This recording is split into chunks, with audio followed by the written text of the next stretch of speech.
Today, I interview Sergey Jakimov, the managing partner of LongeVC or LongeVC, the co-founder of Longenesis, and a managing partner in Longevity Science Foundation. Sergey is laser focused on longevity. We talked about what longevity means, what it entails in the practical sense, where we are today scientifically in longevity scientific research, what their fund is doing, the types of projects they look to invest in, and just generally his long-term view on the impacts of longevity in society. So this is specifically how you can extend your life, your health of your life. We talked about the differences between your biological age and your chronological age. So your actual age of your cells in your body is different than how long you've just been alive. So we go deep into the weeds and all that and more. Hope you enjoy. Here is Sergey Jakimov.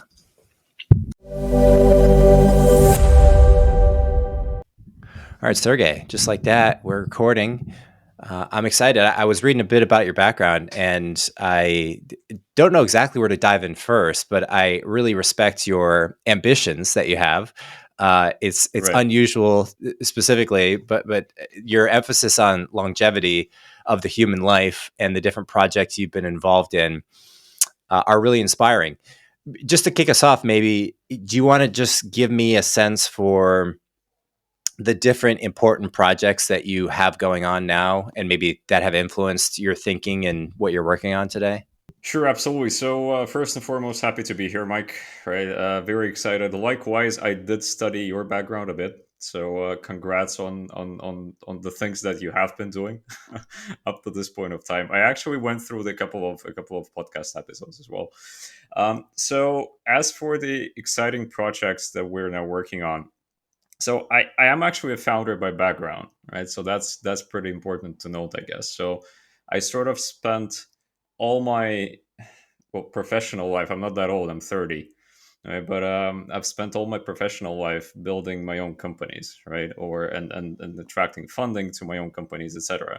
And I happened to start and happened to stay in what you call deep tech, right? And deep tech is essentially working on commercializing hard intellectual property, right? So patent-based hard science, not that much software. Sometimes software implemented, but then always having hard science beneath.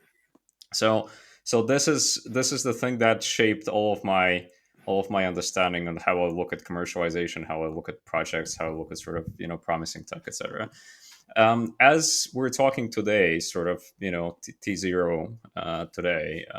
So I happen to wear several hats, actually. The one of the most recent companies that we have co-founded and launched together with the partners and the team, of course, it's called Longenesis, right? So Longenesis is the company that accelerates clinical research. It helps pharmaceutical companies, you call them study sponsors normally. So pharmaceutical companies or study sponsors locate patients faster in a non-invasive manner, so without compromising sort of the legitimate boundaries of accessing data in the healthcare institutions, and that's sort of the borders that you should have and the legislation sort of asks you to have, right? And then at the same time getting the patients in the clinical trials faster in terms of onboarding. So Longenesis is all about sort of speeding up that drug to market times with pharma. And sort of big biotech players. Now, another hat that I wear is called LongeVC or LongeVC, as we call it internally, right? And that is our early stage biotech fund that invests specifically in longevity tech. We look at longevity tech or life extension tech, though in a very pragmatic way as an investor would look at it, right? So we are looking at it from the way of tackling or investing in disease-modifying therapies that are related to age-related diseases, as well as if we're not talking about drugs, so non-therapeutics. When we're talking about non-therapeutics, we talk about early diagnostics, predictive diagnostics, personalized diagnostics, as well as AI for drug discovery, right? So that is something we have historical competences in, and this is what we work on. And then the third hat that I wear as a co-founder.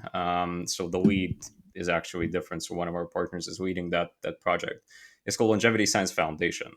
So the Longevity Science Foundation is a nonprofit organization, which we like to call the Charity 2.0, sort of effective altruism type of model that we have built, where we have established a nonprofit that funds very early stage longevity research, which is not yet fit for VC.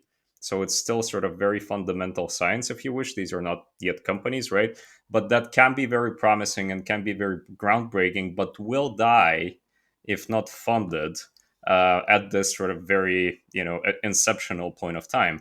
So Longevity Science Foundation does this, and it raises money through what we call membership fees from the donors, right? Since it's a nonprofit and it has a nonprofit status with all the tax rebates and etc., where it is a charity 2.0 because we have built our own DAO. So essentially, internal decision-making mechanism where we empower the members to actually vote for the funding decisions, pre-vetted, of course, and due diligence funding decisions that the foundation makes, and sort of directly participate in the process of vetting these companies and vetting these early technologies in longevity. So that was a very lengthy answer to your question of what I'm up to in these sort of last years, and the background that I come from, very briefly. Yeah, no, I think it's a very competent description of the three different projects you have going on. Taking a step back, what's your view on? Let's just frame out a couple of things. Do you feel that it's possible for science and humans to solve aging? Are you of the camp that aging is something that can be scientifically eliminated, and not to say people can't die, but that it's possible scientifically to stay 30 years old forever in theory?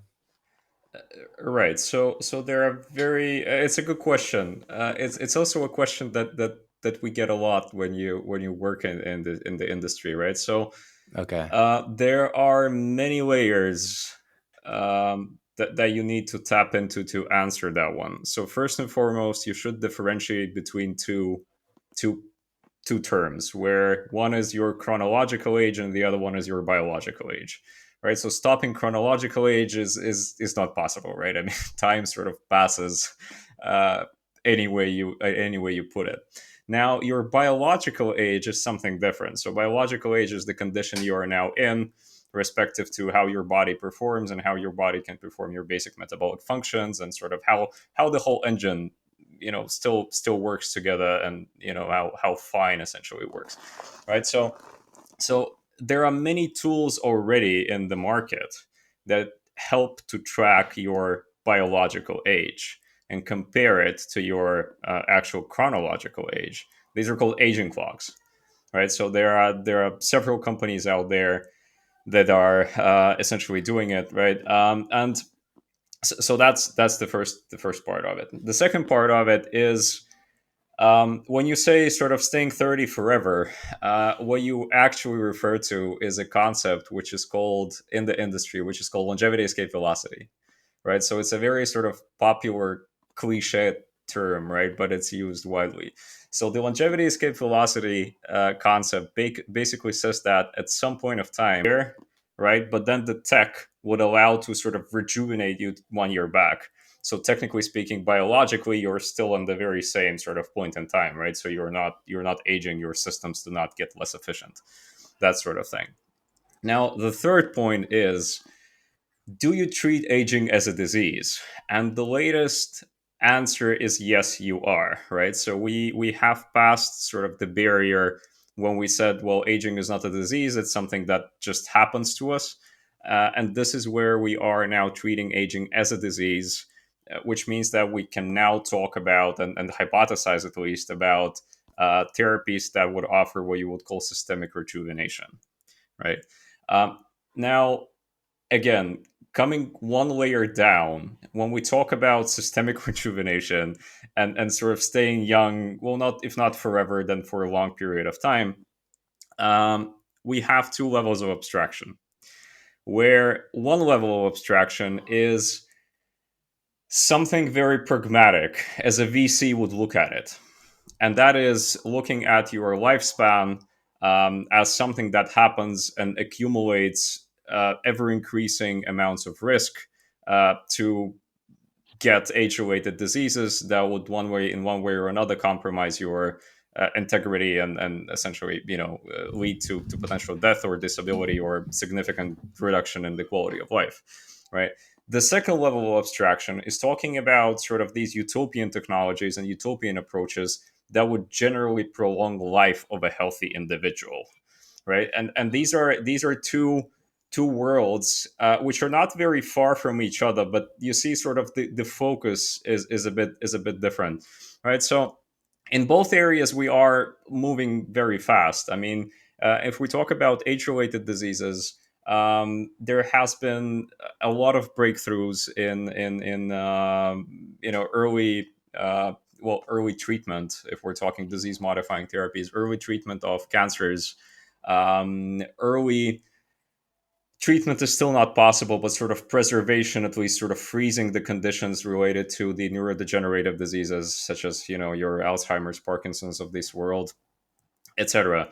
Right? So some longevity enthusiasts or some longevity sort of part of longevity philosophy would say, well, uh, maybe treating diseases is not even the end goal. The goal is to prevent diseases. So if you are treating something, then you have already sort of failed partially, right? Because you failed to prevent it. Well, this is where we are excelling as well, right? So we have the last few years brought the rise of all sorts of early diagnostics, all your liquid biopsy based diagnostics, right? So all your sort of, I'd say, oncology, early oncology diagnostics based on circulatory DNA, right? So Grail, by the way, was a good company that pioneered the whole thing. So Grail was acquired like 2 years ago, I think. It was acquired by Illumina, deal size of 7 billion US, right? So these were the guys who have sort of brought this personalized and very early. I think they started from breast cancer prediction in the market, where none of the traditional methods were able to catch it, and they were able to catch it sort of at almost like stage zero, right? So these are things that we're already doing with age-related diseases.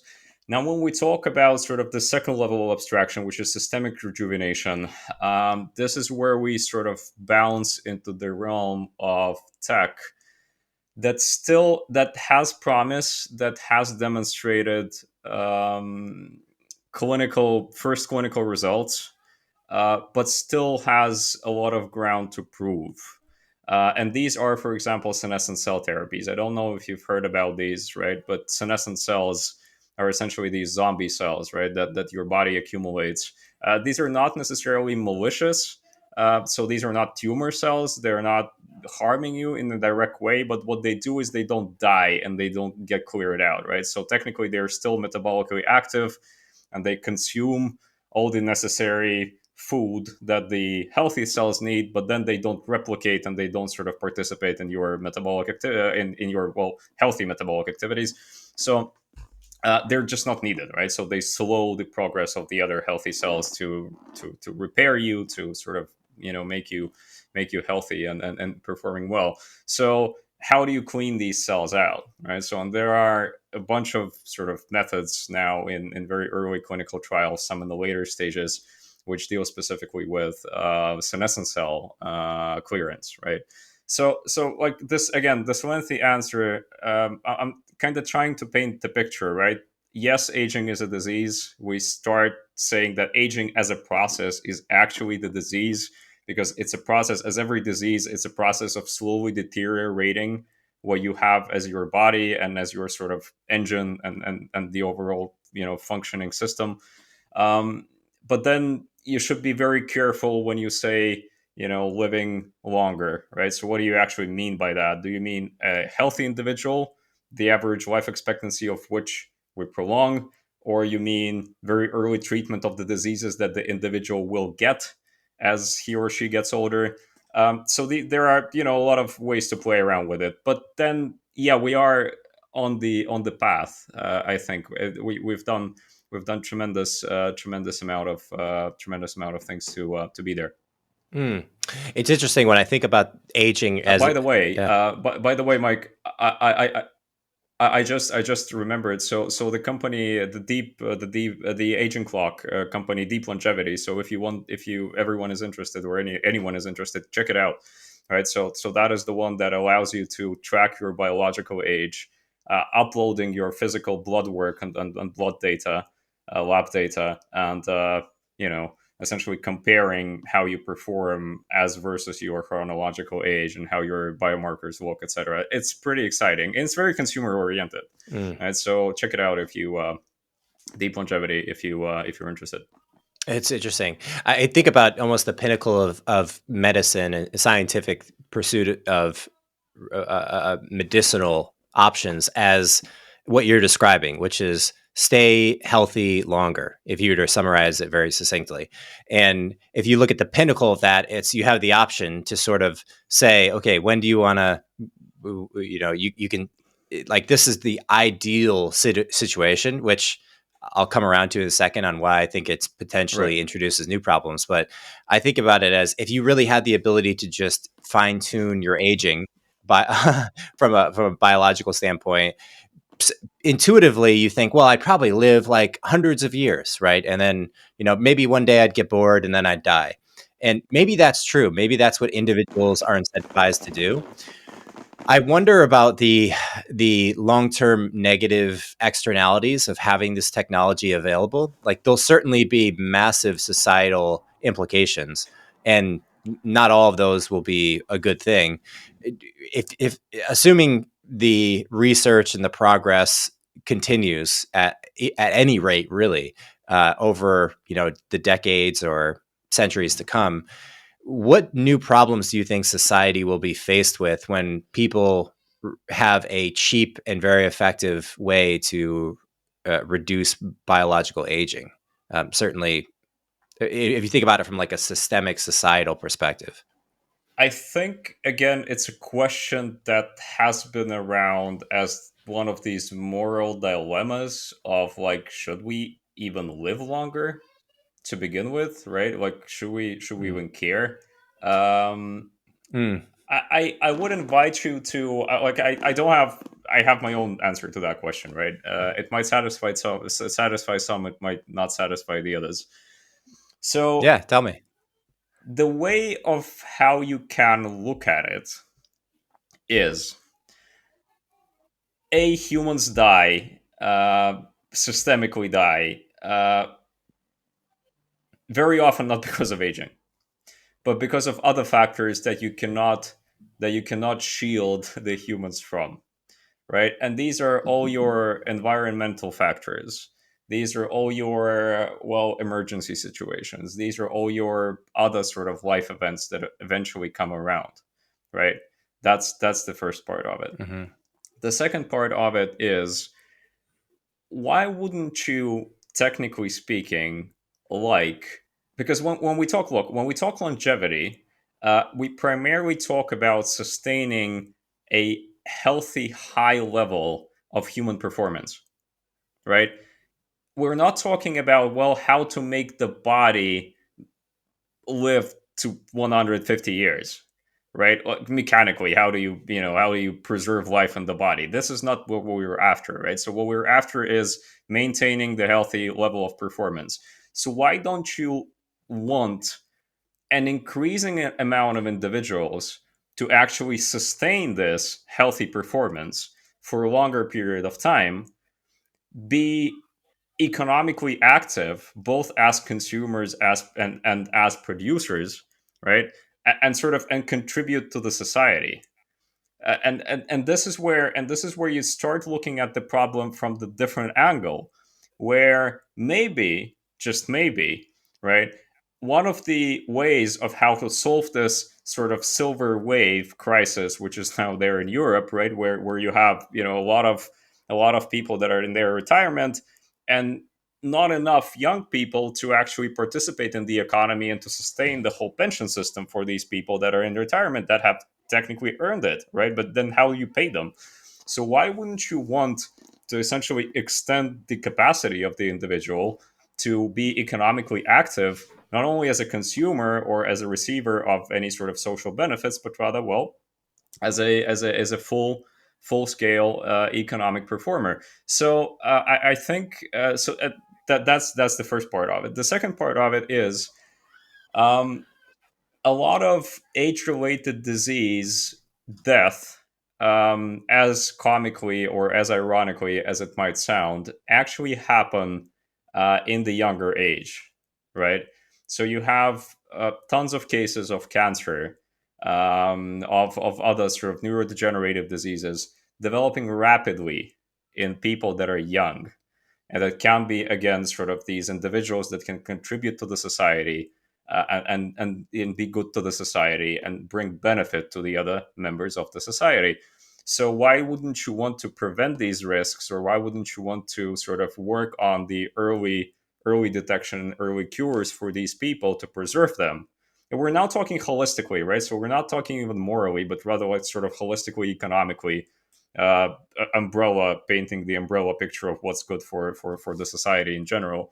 So I think um, the tech advancement and the overall sustaining the healthy performance for longer period of time, um, thesis actually brings benefit, right? It doesn't bring overpopulation and sort of world hunger and then whatever pictures people normally paint as the most obvious ones, but it rather brings bigger part of the population, bigger part of the society being able to be performing at their best, which is a good thing. Hmm. Yeah, I align with just about everything you said there.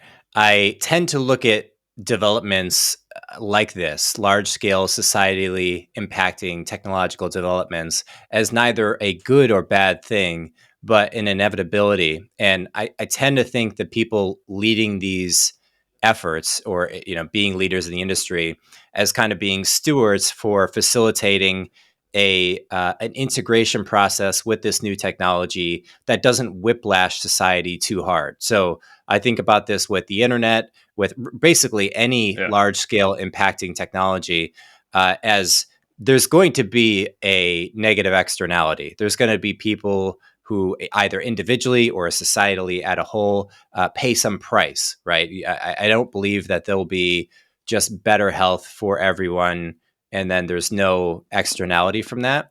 But I think it's a matter of calibrating the impact of that in a way that it is sustainable. And I think it's also important personally to look at the holistic picture of not just individual person or society or all of human species, but all of the organic life and the organism of the earth itself. And then I even think, is there a specific application, and I'm curious to hear your response on this, is there a specific application of longevity research that can be designed specifically for interstellar transportation? So if I could basically go inside of a box and shut down my system, hibernate for 20 years, 100 years, 1,000 years, and then arrive at some distant planet somewhere. It seems to me that longevity and interstellar space Right. travel are related in a way that the take this on for size. So the development the development cycle of an intelligent species on any planet would likely correlate the research of longevity at the same time that they're pursuing interstellar travel, or just getting out of your own atmosphere.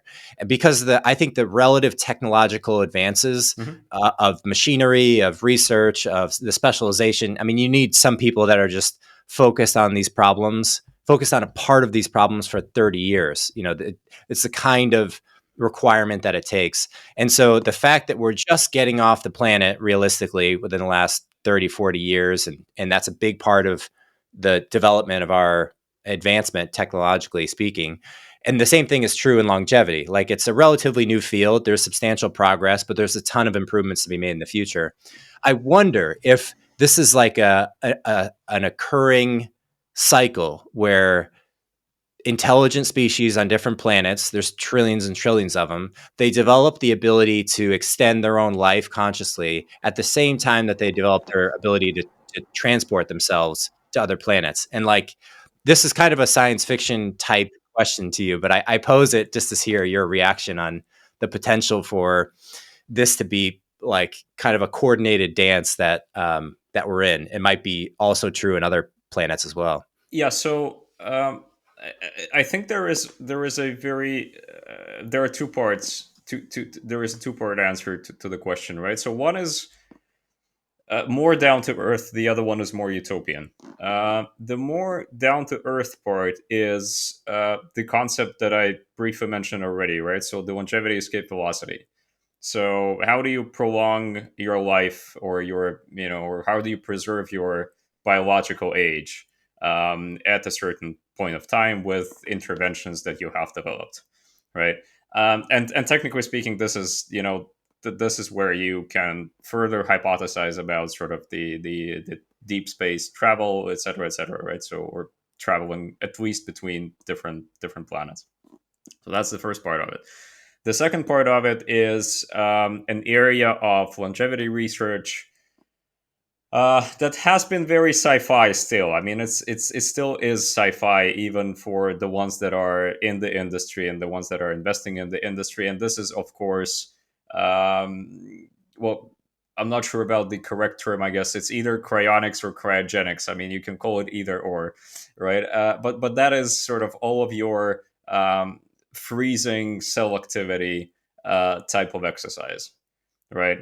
And that is it comes from far from far away from older sci-fi movies where you can freeze yourself, right? And then sort of arrive at a a Han Solo type of scene, right, from Star Wars when they pretty much froze him and then unfroze him.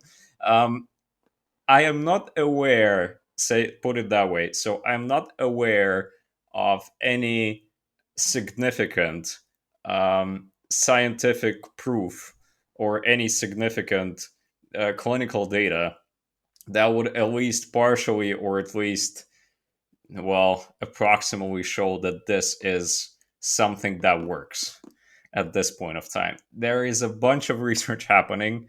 There are even companies that offer to freeze you, right? If you are, for example, terminally ill, but you're not yet dead, or if you are dead, but then they need to freeze you straight away so that the body doesn't start sort of to decompose, etc., etc. And there is still some metabolic activity present in the brain, but obviously there is no test to the hypothesis, right? So it's still a hypothesis, business for some people, but very sci-fi up to this point.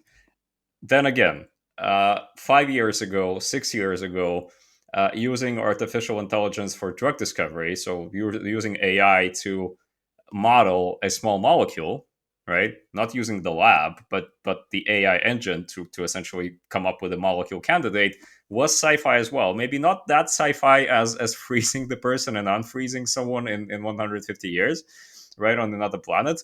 But it was still looked at something, relatively mentally insane by big pharma companies. 6 year past, for example, like companies like in silico medicine have pioneered the approach and now have sort of most of the big pharma as their clients. So that said, at this point of time, it's still pretty utopian. Given at how fast we develop, it might not be that utopian in the next 20 years. Longevity escape velocity, by the way, is a concept. So if you look at, for example, so Aubrey the Grey is a good example of like one of the big popularizers of longevity. And he has a bunch of talks on YouTube, etc., etc. Been through some controversy lately, but still he has done a lot for the field, nevertheless, right? And he talks about longevity in a very consumer friendly way. Like he actually explains it to people. And when he talks about longevity escape velocity, he eventually sort of projects like 30 years from now. Like in 30 years, if we are diligent and if we try hard enough, our tech advancement will allow us to sort of reach that. So our lifetime, hopefully. Hmm. And is that something that's deeply motivating for you to realize the benefits of this technology during your lifetime so you can individually benefit? Or if not, what is sort of the emotionally driving factor? Look, the funny thing is, no, it's not motivating for me in a sense of using it myself. Using it myself, I would go as far as saying I don't care that much, to be completely honest. Right? So, the way I look at things and the way I look at age-related diseases is from a very personal experience perspective. So, I am what you would in pharma you would call it a rare disease patient or an orphan disease patient. I'm lucky or unlucky to have this super rare neurological condition, which doesn't sort of affect my level of life quality at this point of time that much. What will happen in the next 2 years, I don't know. Right. But I've been through my ups and downs with that one, and I have, being 28 years old back in the days, I have firsthand experienced what it means to have your body and to have your sort of, well, performance be downgraded to, an 80-year-old, right? And trust me, you don't want to be there. Like, you don't want to be there. And I'm not offending 80-year-olds here, right? I'm just saying that, as compared to where you are now, it's a huge, huge, huge, tremendous difference. So you don't want to be there, right? So that's the first part of it. The second part of it, so for me, it's not finding the cure for myself or anything. For me, it's acknowledging that age-related diseases is by far the biggest issues the society has, and these are the issues that are most ignored, right? You don't think about your mortality every day, right? You think about other things. Have you walked your dog? Have you filled up gas in your car? Have you saved much to buy a new car or to buy a new house or to marry or or whatever, take kids to school, right? You don't think about what can happen to you. And that's sort of the peculiarity of our brain, right? So we don't actually acknowledge our mortality. We chose to ignore it. So that's the first part. The second part is, as a VC in the area, longevity tech VCs are actually very mission driven. So everyone that invests in longevity, even with the return in mind, we always look at the investments as the ability to push the field, qualitatively and quantitatively push the field a little bit forward, so like 1 millimeter at a time, right? As a collective effort. So we don't even compete with each other that much for deals. We rather synergize all the time because we understand that, like, the field needs big wins to attract more capital, which will speed up the research, sort of fuel the whole thing, and the fire will shine brighter, right? So that's the second part. The third part is, I think, so I'm very I very much like the principles of effective altruism. I really do, right? And that is sort of using your wealth and your knowledge to maximize the good of the society. I think the individual is defined by the good the individual generates for the society, and by the sort of positive uh, delta of his or her actions on the well-being of others, right? I really do think that way, right? Which also makes me a bit utilitarian, because I think that the outcome actually judges whether some actions were good or bad, right? So this is your ultimate end game when you're trying to assess something. So these things really. Hmm. So it's not about living to 150 years. I don't care, right? Most probably I won't. But that's not important. The important is to push the thing forward, and use the resources wisely Can I to ask you a push little it. bit more on the first topic there? What was it exactly that you discovered that you had Sure, sure, sure, personally? absolutely. And Yeah, so I have this rare neurological thing, which is called which I never knew that I had prior to certain events. It started back in the days with me getting Lyme disease. You know what Lyme disease is, I guess. I mean, it's very popular in US, by the way. So Lyme disease by itself is a nasty thing to have, but it sort of it doesn't kill you, or if it kills you very slowly if you don't treat it. Now, in very, very, very, very, very small proportion of people, Lyme disease can trigger all sorts of autoimmune reactions, which you cannot predict at all.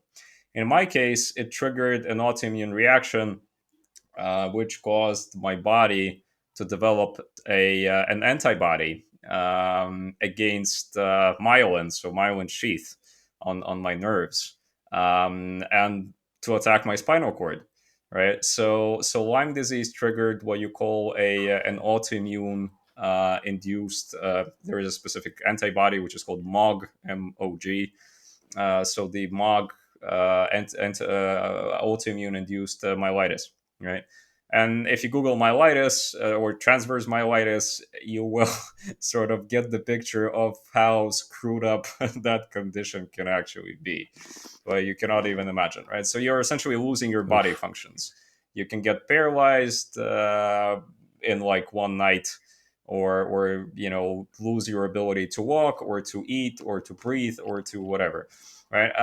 The mechanics of it are similar in a way to multiple sclerosis. So people with multiple sclerosis, they also get sort of nerve damage. You get the myelin damage, and myelin is essentially the same thing as the isolation on the cord, right? So if you take your like Apple charger, this white thing is the myelin, and the actual cord inside is your nerve, right? So when this gets destroyed, nerves go haywire, get inflamed, and they die, right? So in some cases, in some patients, and these are very rare patients, the incidence rate is like 1 in a million. These changes are not reversible. I got lucky, so I can still run a marathon, right? Which I do occasionally, but I'm not sure if I will be able to in 5 years, right? So I'm sort of trying to enjoy my best now. Wow. Wow. And is it something that you feel is it's ongoing? It's a chronic issue it seems like it's going to, there's no solution for it in the Oh short yeah, term, is there? no, there isn't. There isn't. You cannot. So you can manage. You can try to manage it. You can try to you can try immunosuppression. There are no specific drugs that are designated to the issue. There are repurposed drugs, and the drugs that you have are all your sort of corticosteroid therapies, et cetera, et cetera, ending up with specific therapies that patients after organ transplants receive when you need to suppress the immune system so that the organ, like your new liver, for example, doesn't get rejected. But these are all symptomatic. These are not so this is, by the way, a very important term. So when we talk investing in biotech, ultimately you want to invest in disease modifying therapies, and that is actually tackling sort of the cause of the disease, right? The symptomatic part is less interesting, and in my case, it's only the symptomatic treatments that are there to manage. Interesting. And do you see the potential for any companies in particular as helping this issue? Like, are there companies you've funded that potentially could? Yeah. Yeah. Yes. Yeah, we do. We do see companies that are working specifically on triggering companies in epigenetics, for example. So epigenetics is something a bit different to your traditional as traditional as it can be, gene editing, right? So something different to CRISPR, where in CRISPR you essentially cut and paste. So it's like CTRL-C, CTRL-V for certain genome fragments, where in epigenetics you rather reprogram cells to perform certain functions, or to reverse certain processes, or to restore certain elements that they were not able to restore before, right? So you essentially like remap them, if you wish. So there are companies like that that are tackling specifically the issue of remapping the cells so that the myelin on the nerves gets restored, right? And once you restore the myelin, this is where you have the promise to restore the actual, again, simplifying connectivity right, of your peripheral nervous system, etc. So, and this is where the patients, this is not even like for guys like me, this is also for multiple sclerosis, which is much more prevalent, right? Multiple sclerosis, by the way, is a disease of young people, right? So the average onset age for multiple sclerosis is 30 years. Yet it has all the traits of a sort of age-related neurodegenerative disease.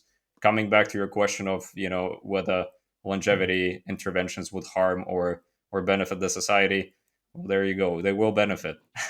Yeah. No, that seems very clear.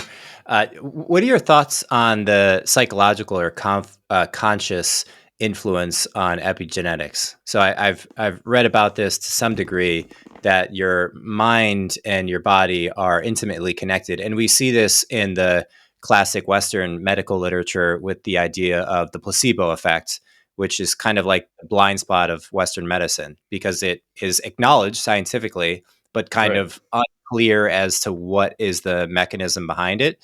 And it seems undoubtedly that there's a connection between your conscious experience and your body. And that is true in the obvious sense. When you see a tiger, you have a biological reaction to that. Or if a man sees an attractive woman, there's many relationships that are unconscious from the conscious experience to the body. And I think recently there's been more research on how the conscious mind can influence deeply deep patterns in the body, whether they're hormonal or they're related to the autoimmune system. But it's not just high level, fight or fight reactions.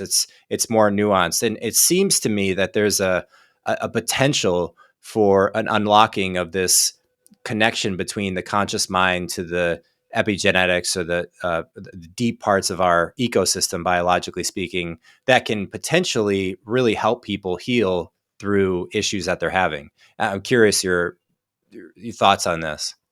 Well, there are so many ways of how to approach this. There is a totally unscientific way Mm. where I could say that, look, our brain is something that is so poorly researched that I can only say that much, right? So like we don't actually know what power it has. We know it has overwhelming power, but the degree of power and the degree of reversing certain processes under certain conditions of, being sure about something or being motivated by something in a very sort of subconscious manner, we don't even have a clue how much are we capable of, right? And how much is our brain is capable of when it wants to save the body or save itself from any sort of suffering, right? So that's a very unscientific way of approaching it.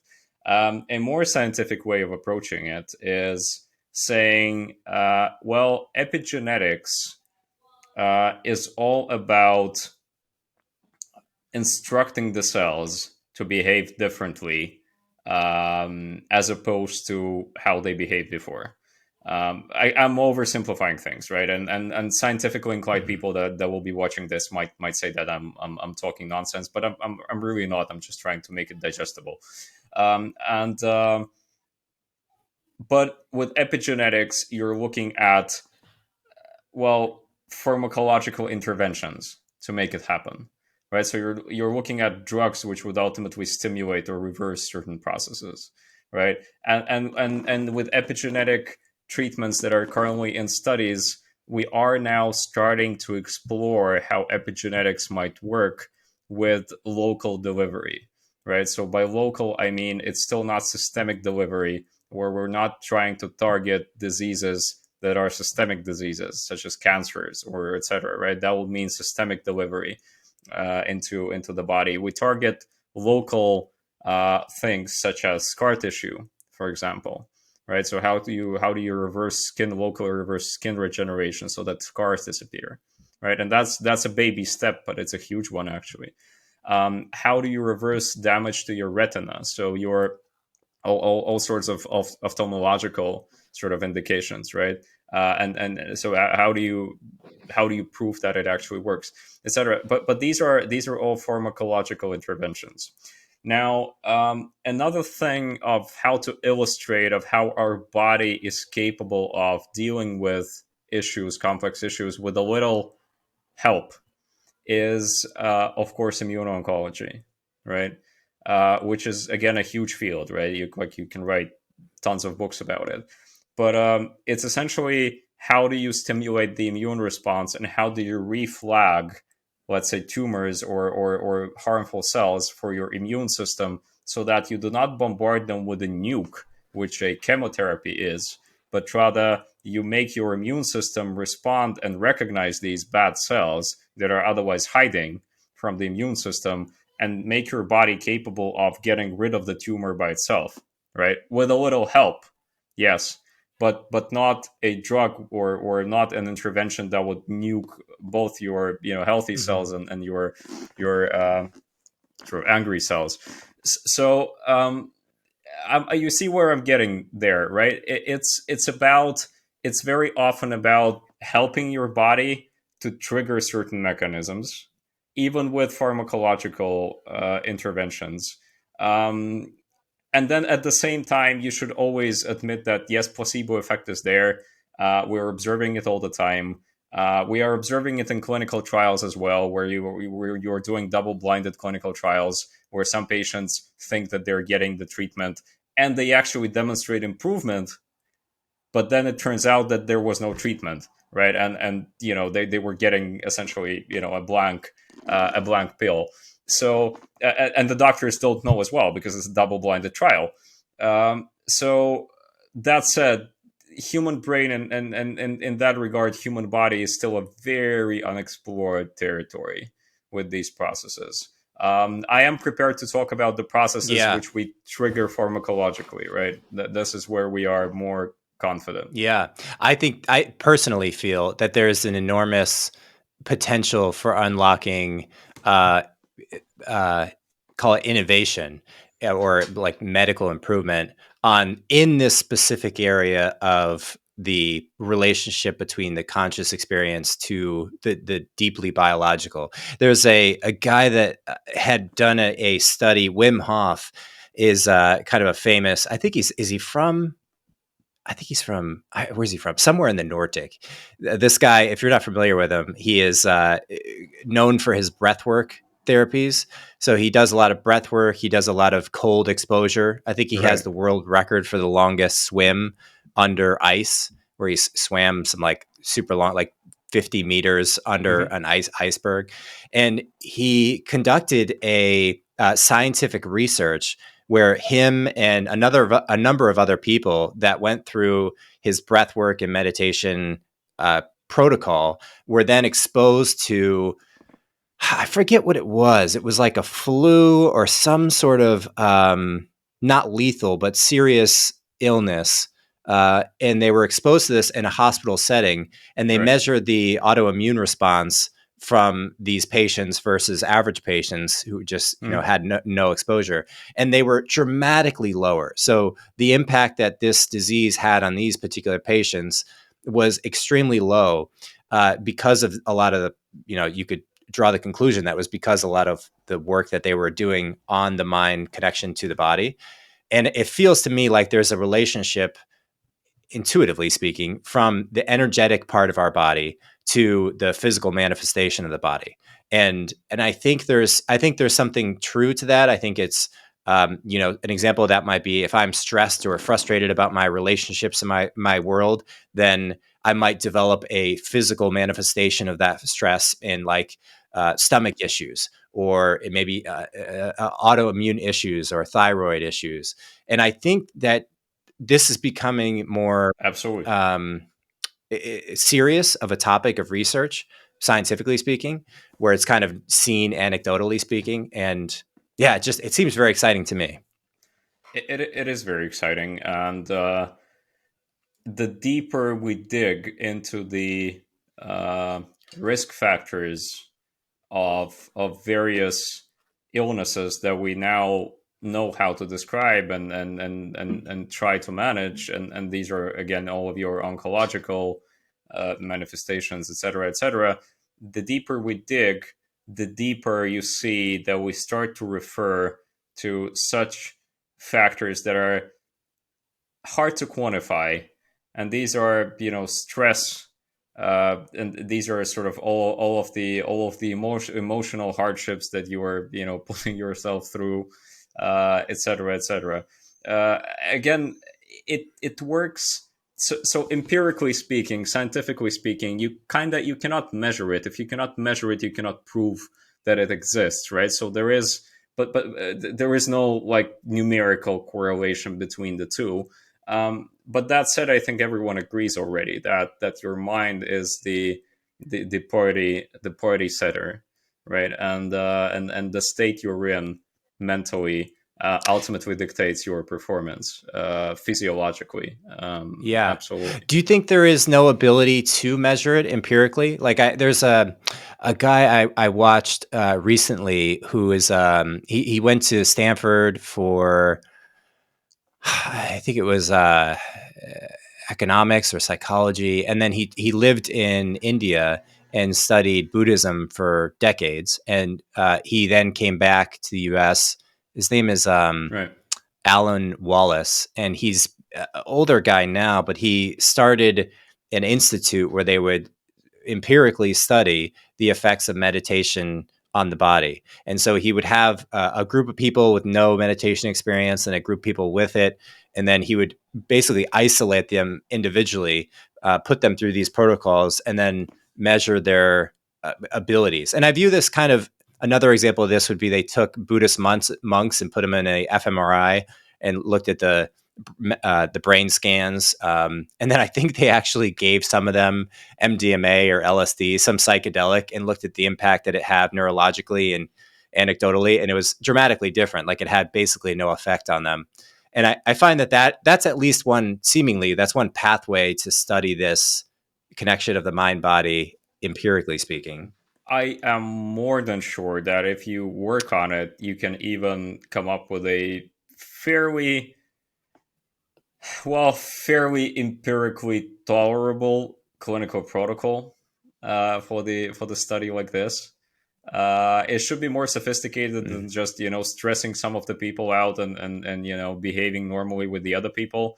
I think it also has a lot to do with, like, if you want to study how, let's say, stress affects your ability to develop age-related diseases, the length of the study should be tremendous. It's one of the reasons of why pure age expectancy studies don't happen, because, well, humans just live too long. It will be a very long clinical trial where you cannot control the participants, right? Like someone can be hit by a bus, and then what, right?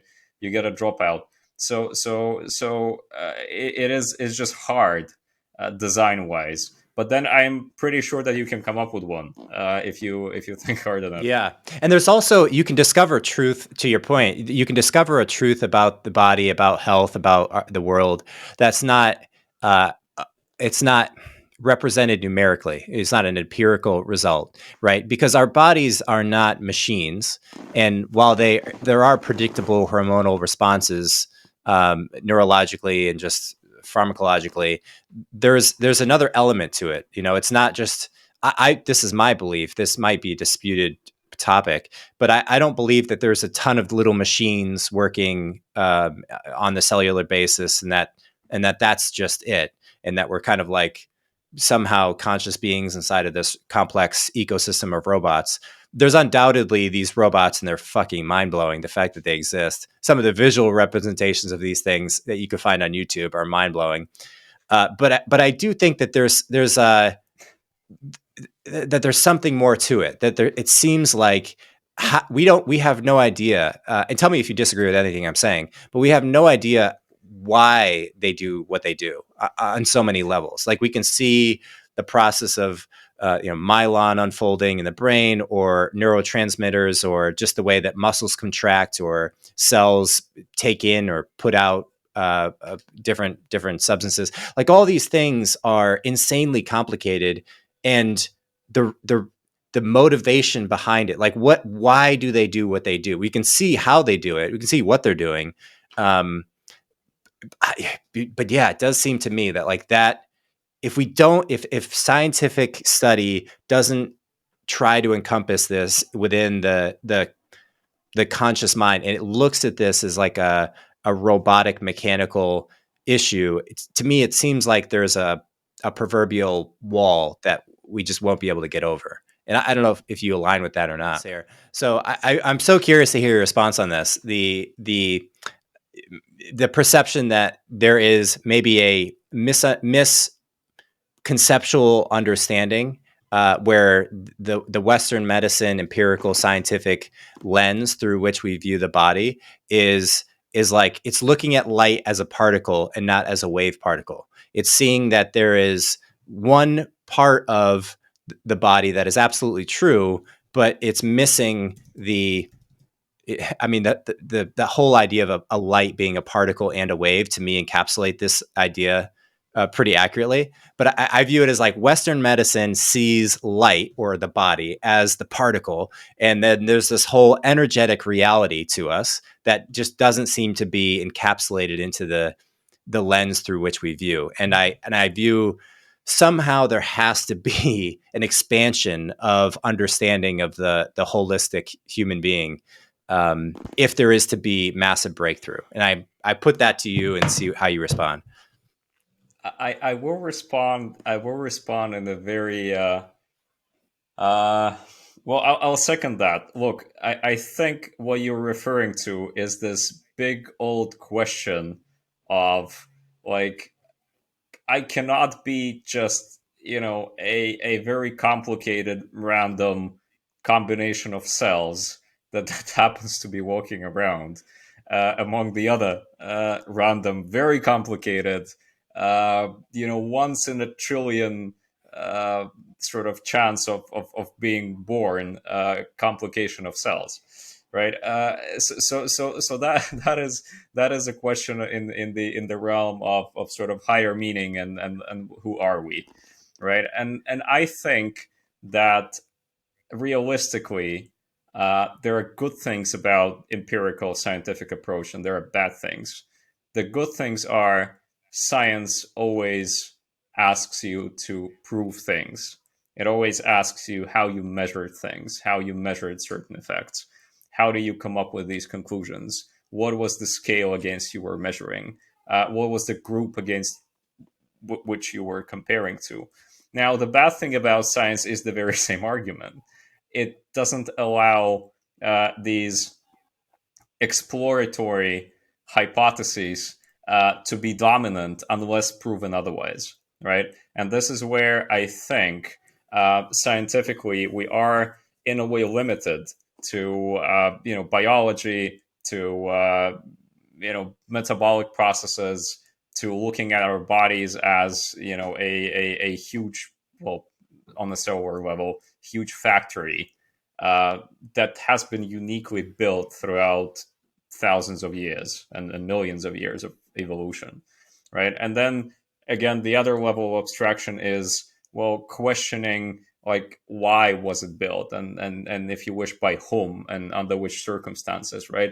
But this is where you are not in the realm of science. This is where you are getting into sort of the turf of I think more religious as well as spiritual doctrines, if you wish, right? So this is some the areas where science is not maybe in control or does not acknowledge that well. That said, by the way, a very sort of down to earth scientific fact.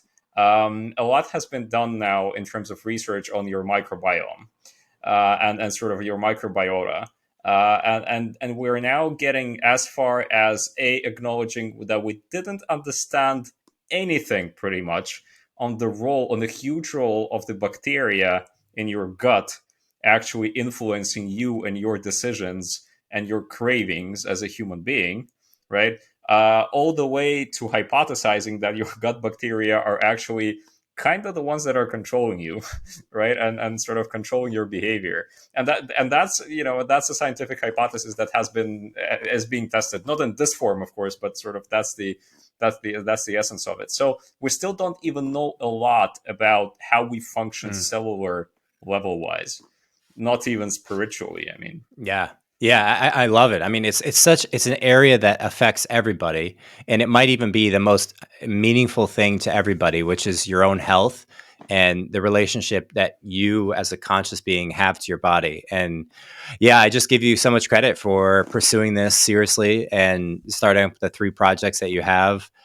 Where are you online? Are you personally active on Twitter or anywhere else you want to throw out there? So I don't have Twitter. I do have LinkedIn, where you can find me by my name, surname. I do have our fund and the foundation both have LinkedIn profiles. We are very active there. We have our own blog. You can reach me personally. If you're interested, you can sort of ping me on Facebook. You can go that far, right? But for the fund and the foundation, it's LinkedIn, it's blogging, it's our collaboration with, by the way, crypto-oriented media. So one of our partners in the fund, Gary, he is a contributor to Cointelegraph. He regularly writes about longevity, about how crypto industry and longevity industry are actually very similar in terms of risk taking and in terms of sort of the overall vibe that started the whole radically different, but then very similar spheres in terms of sort of the overall attitude and tolerance to risk and exploration, right? Gary, by the way, has a very cool article. Check it out, which is related to the first experience and the experience of working with the longevity physician. So there are doctors, longevity doctors, and one of our advisors in the fund, in our advisory board, Evelyn Bischoff. So she's one of the most renowned longevity physicians in the world, and she's actually consulting some of our LPs in the fund. Because we're always happy sort of to make these introductions to our partners. So there is very cool content that the fund and the foundation both generate in terms of popularizing longevity, to begin with. So yeah, you can pretty much follow us there. Yeah. Awesome. Well, Sergey, congrats on all the progress, man. And I wish you best of luck in the future. Thank you, Mike. Thank you for having me. All right. Cheers.